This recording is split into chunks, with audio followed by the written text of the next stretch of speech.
an ancient tale long before told time and time again. A match between two words that go into the transcends of history. A versus B. No, wait, that's my overly indulgent need to go ahead and make an excuse to tell a story about A versus B. But okay, Asuka versus Bayley. That's the match we're talking about. Monday Night Raw aired Asuka versus Bayley, which was a 23-minute epic match between the two. And once more, it's the same case with the Sasha Banks and Io Shirai. How do you tell this story? Because someone has to lose the match. I'm like, we could use shenanigans, but at this point in time, the WWE's kind of forgotten how to do that, so I'm surprised by that. But they need to, like a DQ finish or all-out brawl, no contest. So this match was being hyped up for people because Asuka and Bayley, they can bring in the ring together. They've had great matches in the past during the NXT run.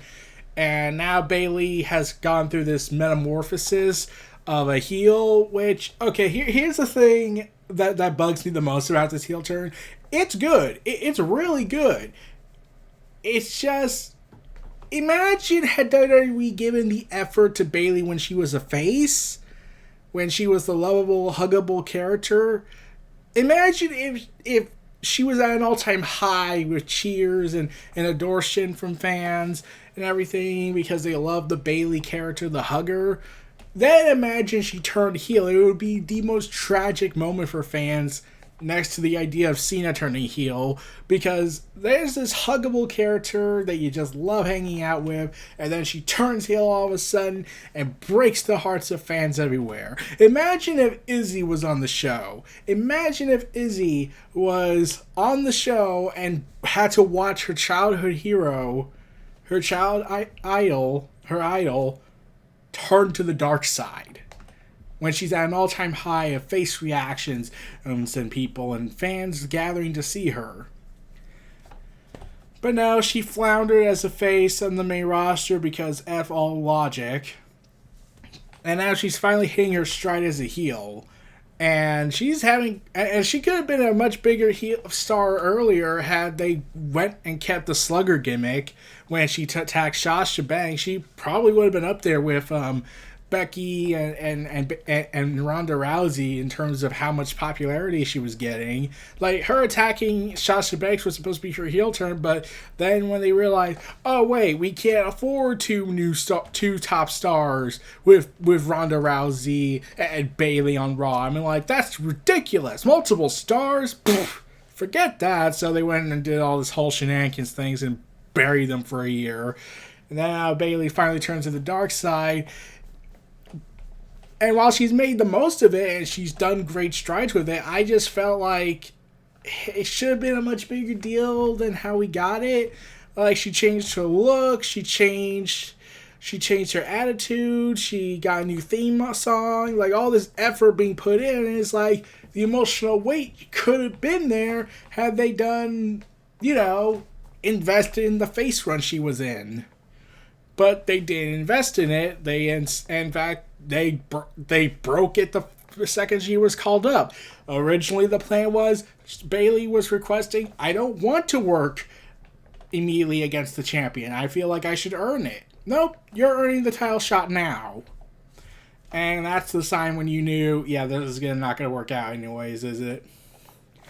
But yeah, enough of my long, indulgent stuff to talk about Bayley and the failed face run she had on the main roster and everything that led up to the heel turn that really should have been more impactful.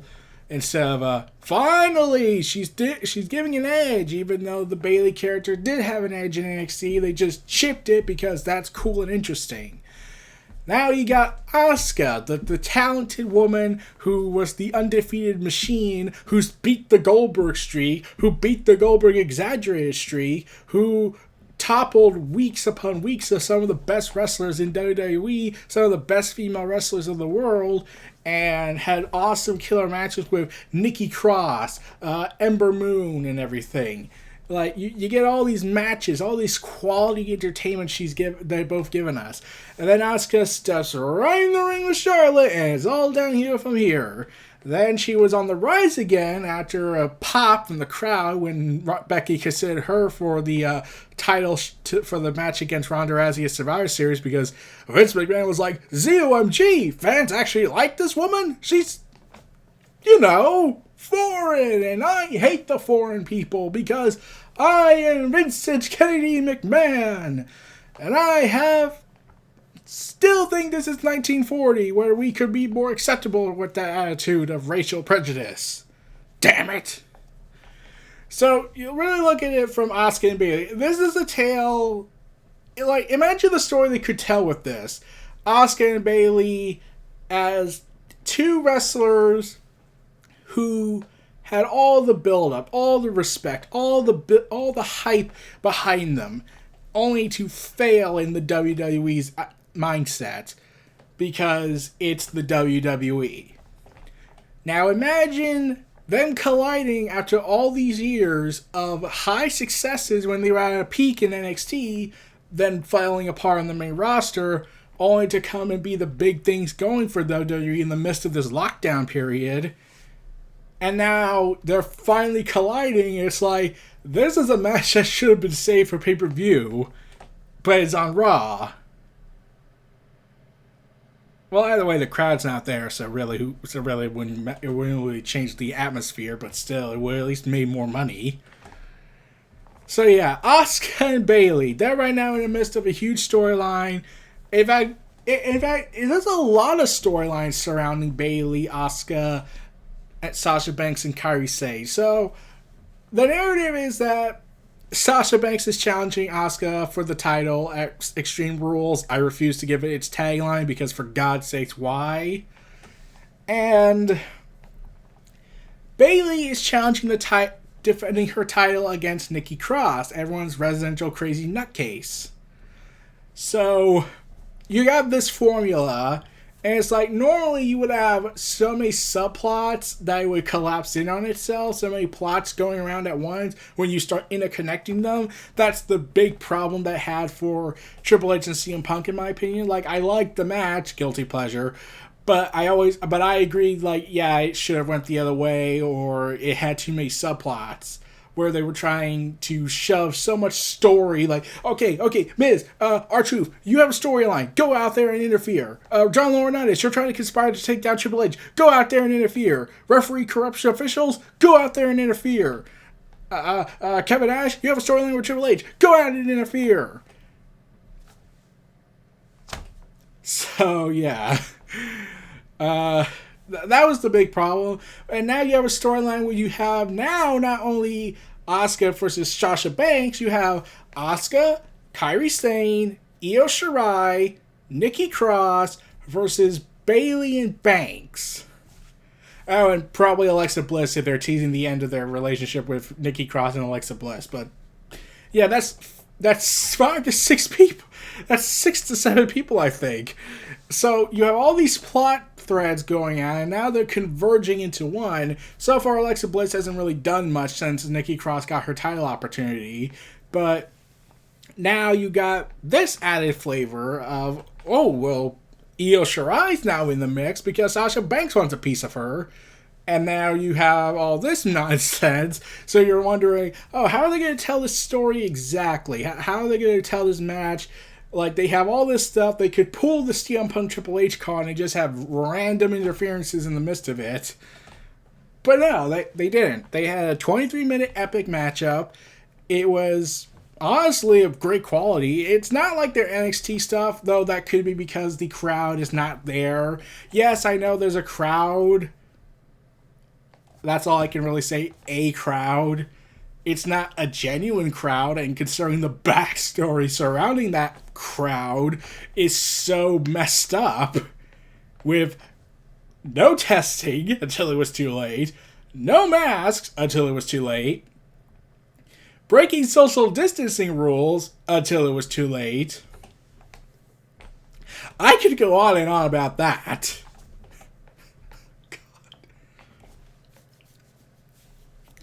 So yeah, you got that, and now the biggest thing that was going on heading into this match was, is Kairi Sane going to be in this match? Because one of the big aspects going on around it was, is Kairi Sane leaving? Is she done? Is she written out of the TV shows? Is she gone? Is she leaving officially? She says she's retiring next year, which is a tragedy because she's 31. Still be 32 by the time next year comes around. So, can we do Asuka versus Kairi Sane versus Io Shirai before it's over? Please? Petitions? I just really want to see this match. So, you have this matchup going on with Asuka and Bayley tearing the house down, quality stuff, and this is the Bruce Picard Raw. It's not Paul Heyman Raw, since Bruce Picard took over. And I was like, he doesn't like women's wrestling last I heard, so how would this match work? Like, Asuka and Bayley are the main event. It's now common practice to do it now. But to hear that, we're going to give them over a 20-minute matchup. And it was like, wow. It took the lockdown, a pandemic, for Vince to finally say, we need to push Asuka. Which is a very big problem in and of itself because of the fact that it took that to convince him. But I digress. So, they tear the house down, and while Sasha Banks' involvement is guaranteed, because, you know, she has a match with Asuka at Extreme Rules, which will be freaking awesome, hopefully. I know it will be, because they had a match in the past, and it was awesome. I even talked about it. But now you have Nikki Cross. She's in commentary. Then she gets thrown out after trying to basically kill Bayley after sunglasses were thrown and a shove. Yeah, and Nikki Cross is just lovably enjoyable to see go crazy and ready to, yeah, fear me, I am going to shred you apart, yeah, and everything. But, oh god, what was I thinking? So yeah. But then, you know she's coming back because she has a bone to pick with Bayley since they are going to be opponents at Extreme Rules that show. But, yeah.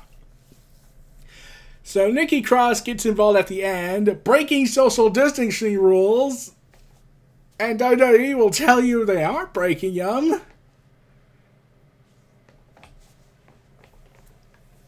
Oh, God. So, moving on from that, Nikki Cross bangs on the walls of things I don't want to say, because if I do, I'll get pissed off and talk about it. And if I talk about it, I'll be demonetized. Okay, that's not actually the reason. My main reason is because it'll piss me off, because talking about the WWE and how they've handled all this stuff is a complete disaster. Until it broke loose. But, yeah. So, Asuka gets the Asuka lock-in, and Bayley is pinned afterwards when she tries to break out of it. I was thinking Bayley was actually going to win for a sec. So, and like, this was a very fun, enjoyable, epic matchup. To see where Asuka and Bayley are now, like, if I'm correct, and I'm pretty sure I'm wrong, I think this is the first time since, I think, their NXT days when Asuka and Bayley locked horns.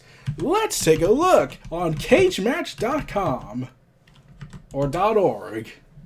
.net, I was wrong on both cases. So, let's take a look. Raw. Oh, here it is. Raw. Let's see. Bayley and Asuka, Bayley versus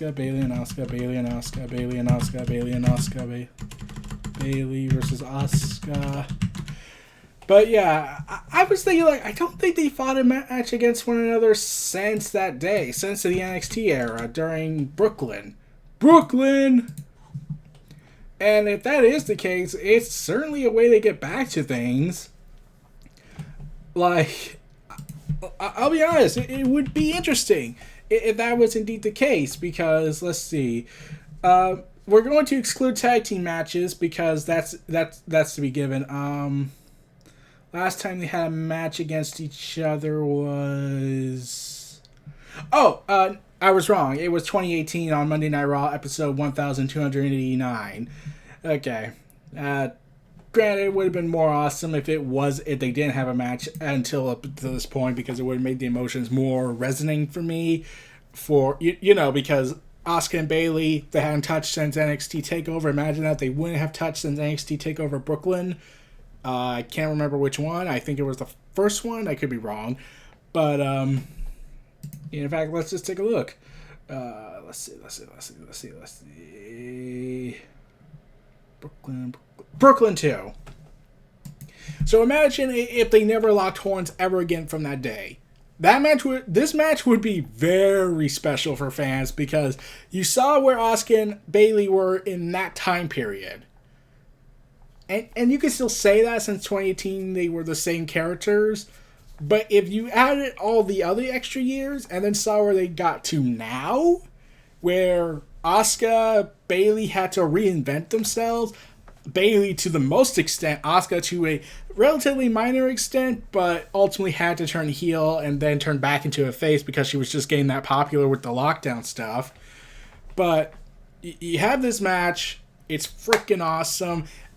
I really wish they made a video package surrounding the fact that it took them having to force themselves to reinvent because the management deemed them a failure. The management deemed them useless. The management wanted something out of these people. The management wanted Charlotte. The management wanted Becky.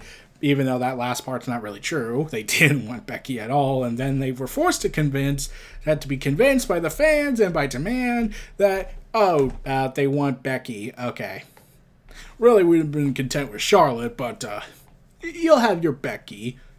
As for Sasha Banks and Bayley, you're going to have to wait an additional 2 more years for that. And Asuka. So, yeah. Asuka versus Bayley. I know I'm going on tangents on this, but this is really what I was thinking of during the matchup. When I was watching it on Raw on the USA Network app.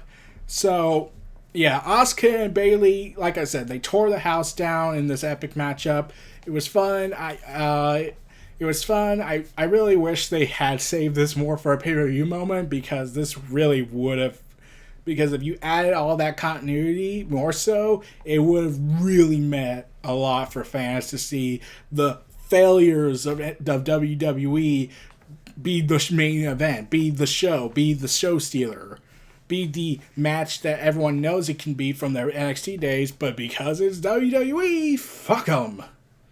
So, yeah, that's about it. So, those were my thoughts on Asuka versus Bayley on Monday Night Raw. This was Neo Reality Entertainment. If you like, comment, subscribe, and donate, stay tuned for more.